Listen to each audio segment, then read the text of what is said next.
Hello everyone, my name is Nandu Nagesh. Today I am here to present deep learning for cellular image analysis. Contents: first we have introduction, literature review, methodology, research and analysis, future scope, preference.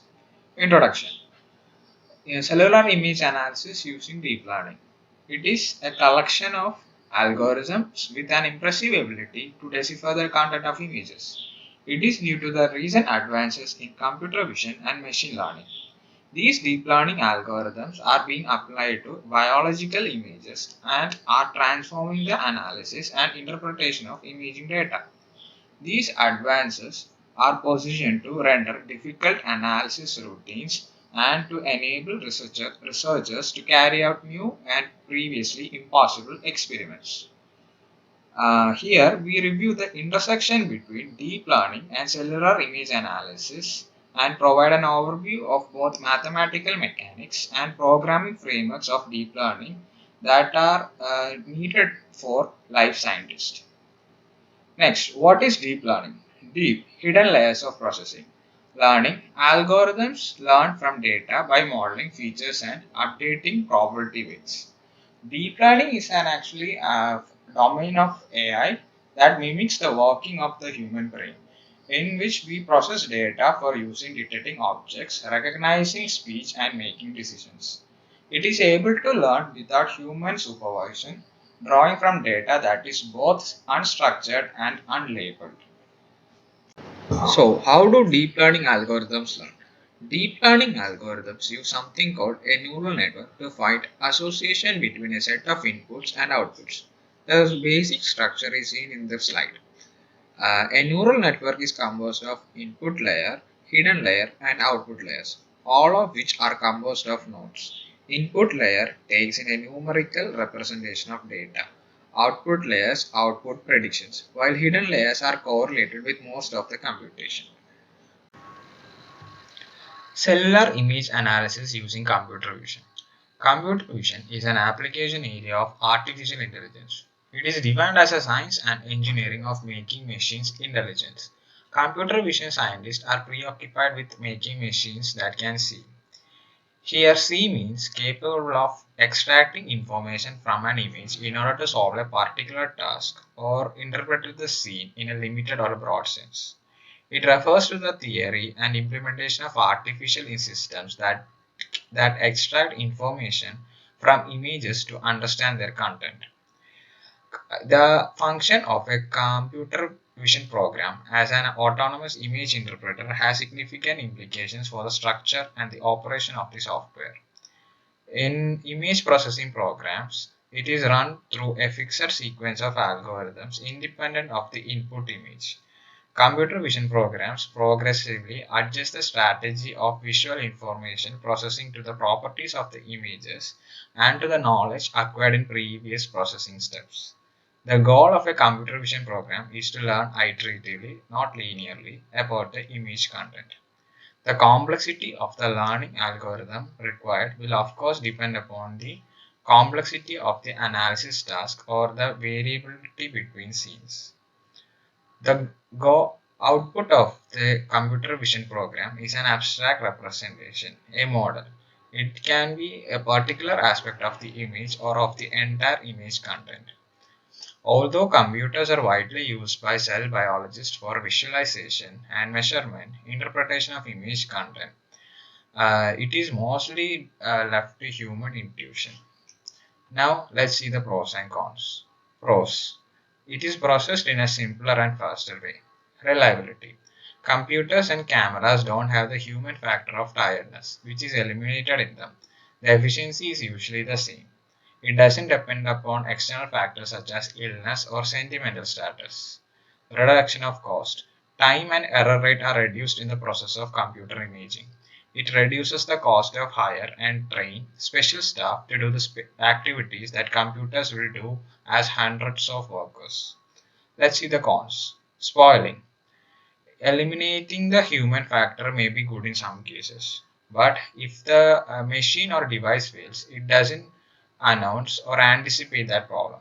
Whereas a human person can tell in advance when the person won't come. Failing in image processing. When the device fails because of a virus or some other issues, it is highly probable that computer vision and image processing will fail. It needs labeled data. To train a computer vision model, we need visual data. We need thousands of millions of data and it should be labeled. Then that labeled data is fed to various software techniques or algorithms which allows the computer to hunt down patterns in all elements that relate to those labels. Moving on to the next slide, we have methodology.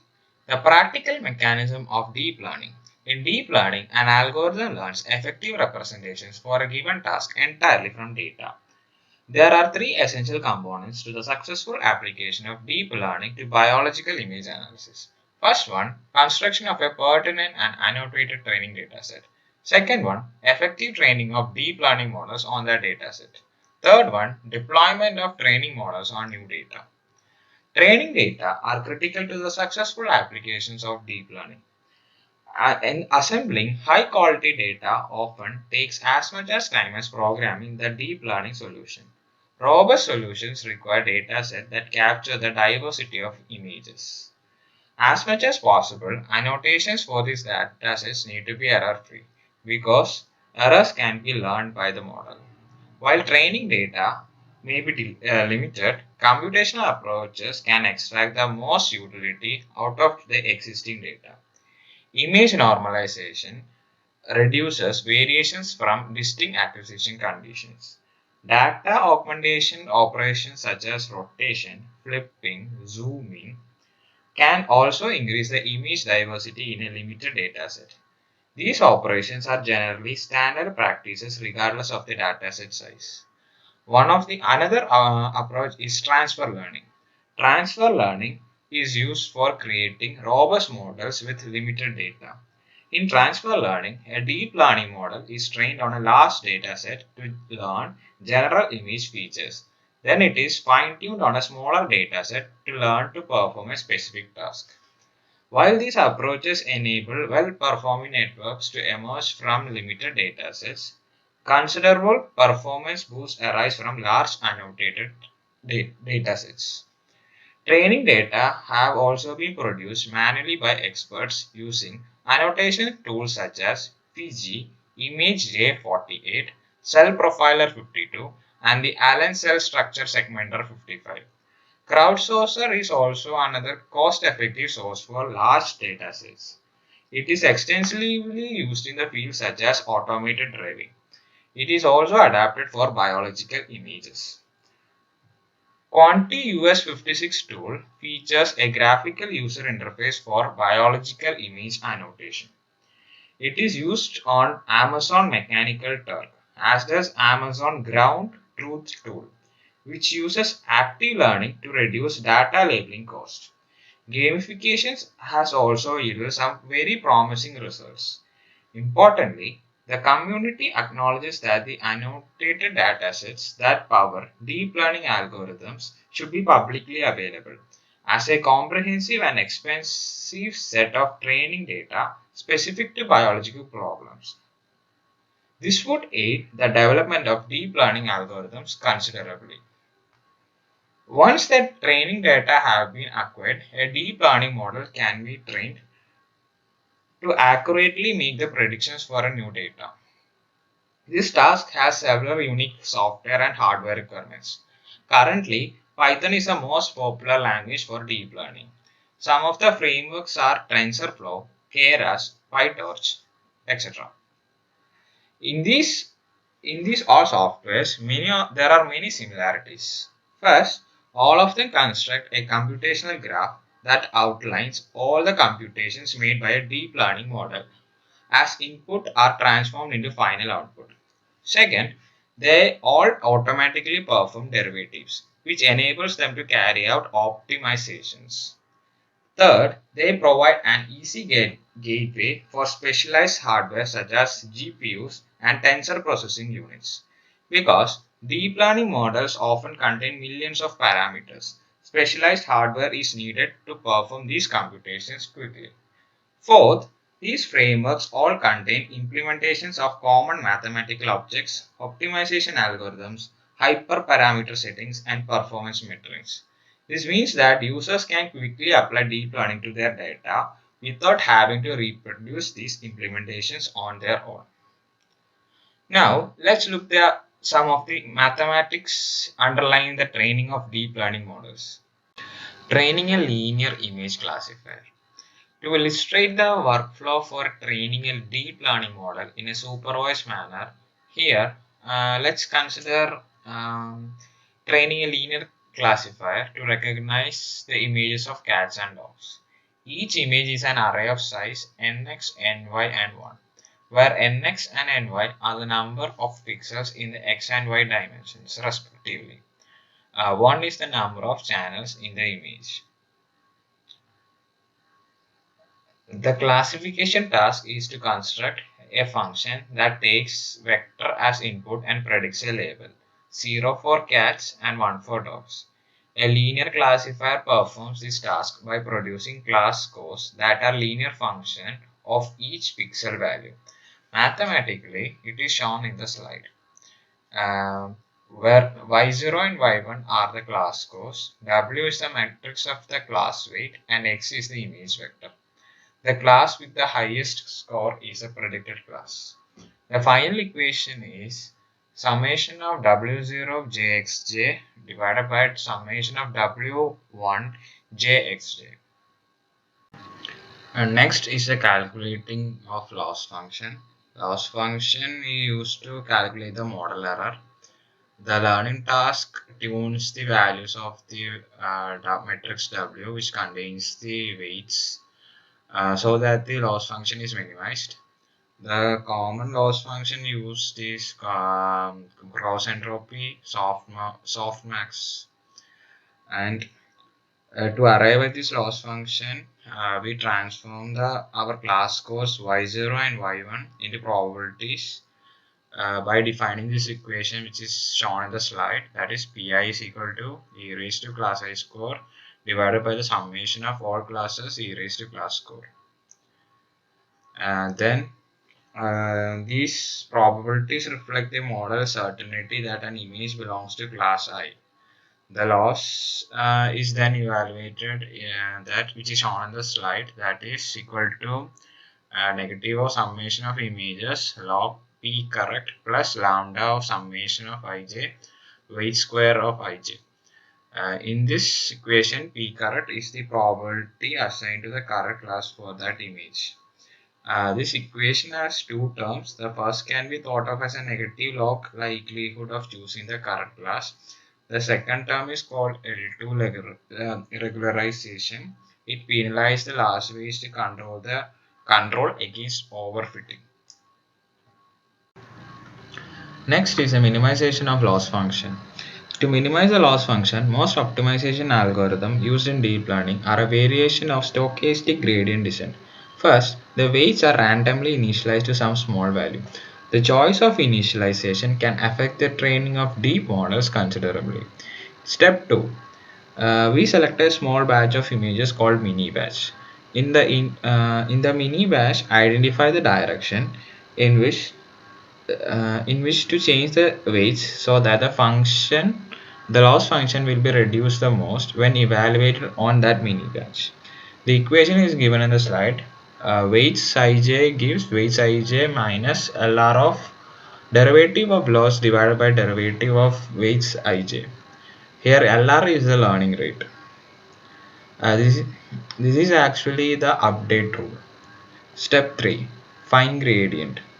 Gradient descent is an optimization algorithm used to minimize some function by iteratively moving in the direction of the steepest descent, as defined by the negative of the gradient. The equation is given in the slide. Derivative of loss divided by derivative of weights ij is equal to xj of pi minus L of I is correct label plus 2 lambda weights ij. In this, L of is an indicator function that is 1 when the statement inside the parenthesis is true and 0 when false. The gradient for the mini batch of images is the sum of gradients for all images in the batch. This equation provides some information on how A gradient descent changes the weights. The first term leads to an increase in weights that corresponds to the correct class and decrease in weights that corresponds to the incorrect class. If the model is certain and correct, the contribution will be minimal. And the opposite is true if the model is certain and wrong. The gradient is scaled by the relevant pixel value xj, which causes the model to pay attention to bright pixels. The contribution of the regularization term pushes the weights towards zero, preventing any one weight from getting too big.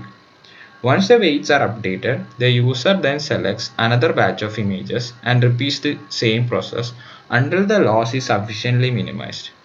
The accuracy and loss of the algorithm on the validation dataset are often used to develop stopping criteria.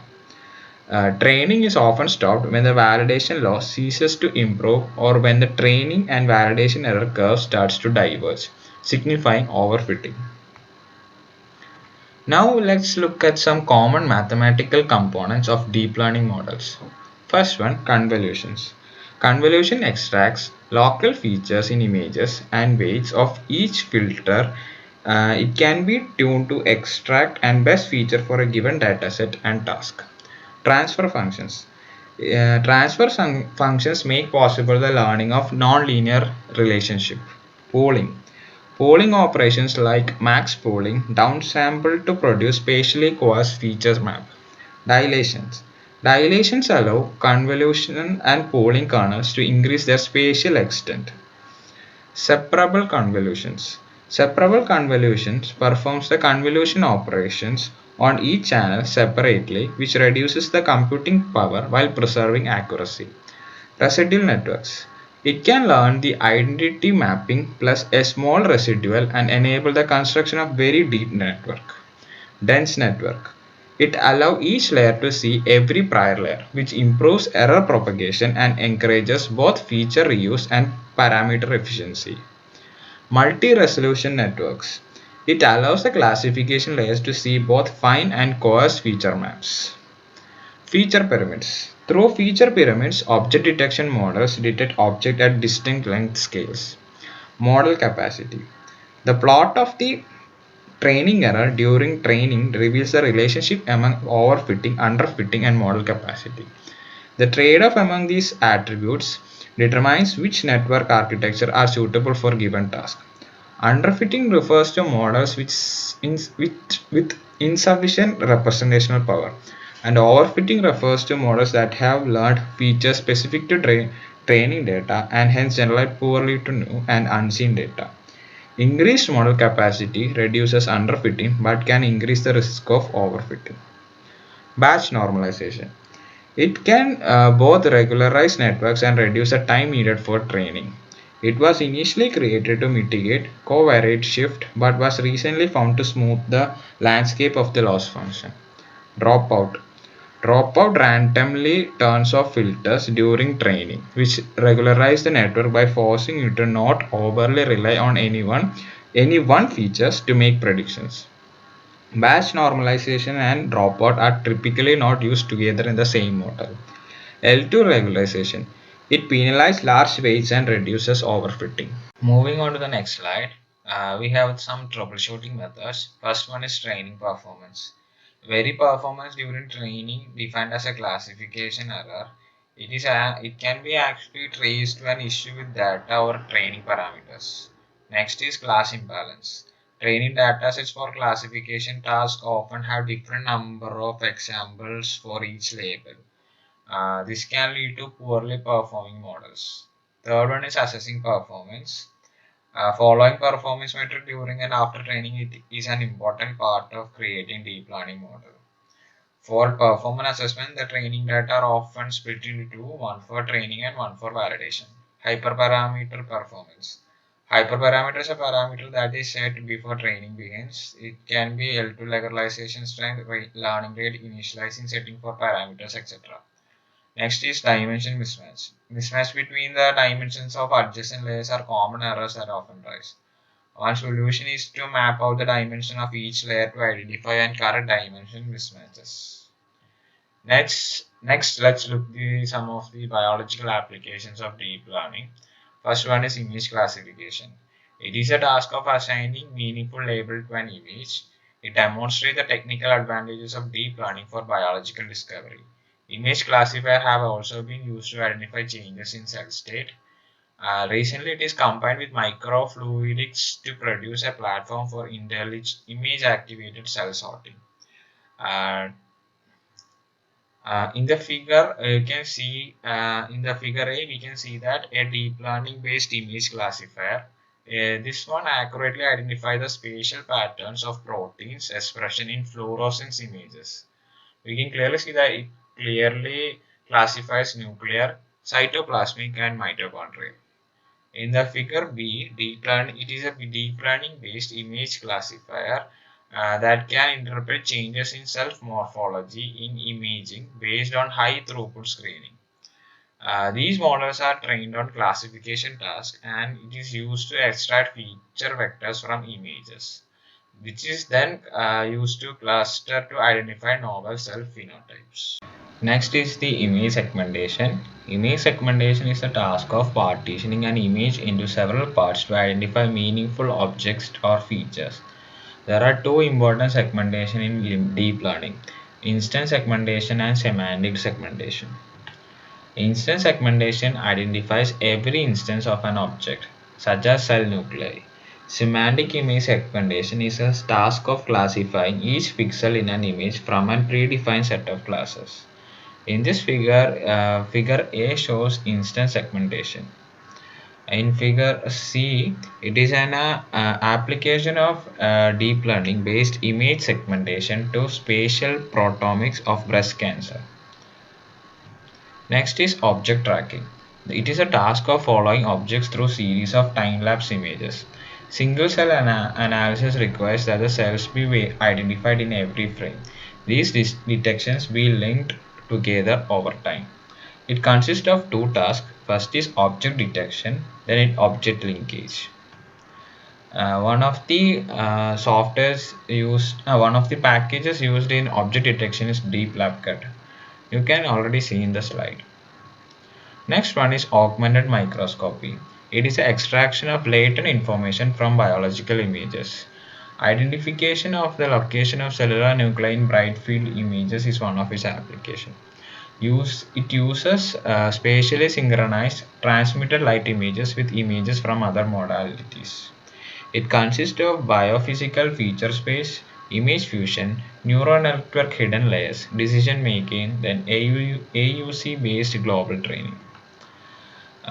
In the figure, you can see that it accesses latent data in biological images by using fluorescence images.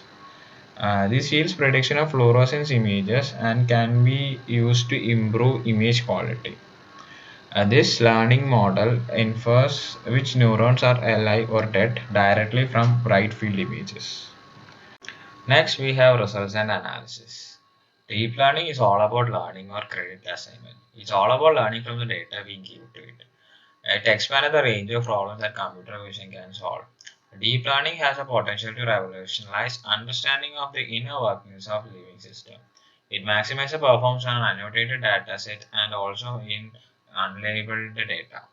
Unsupervised approaches are used to reconstruct original data after compression into low-dimensional space. Improvements in device capabilities, including computing power, memory capacity, power consumption, image sensor resolution, and optics, have improved the performance, which lead to the rapid progressions in deep learning. Since neural networks used in deep learning are trained rather than programmed, applications using this approach often require less expert analysis and fine tuning.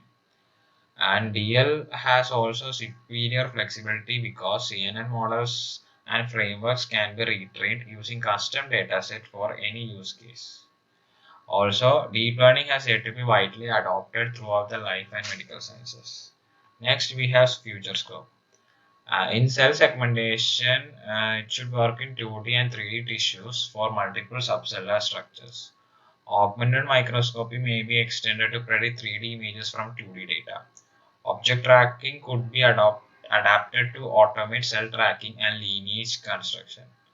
All this development would greatly in live cell imaging experiments and in spatial genomics. And there should be a concerted effort to produce large curated data sets, and it should be available publicly. Reference, these are the reference. Thank you.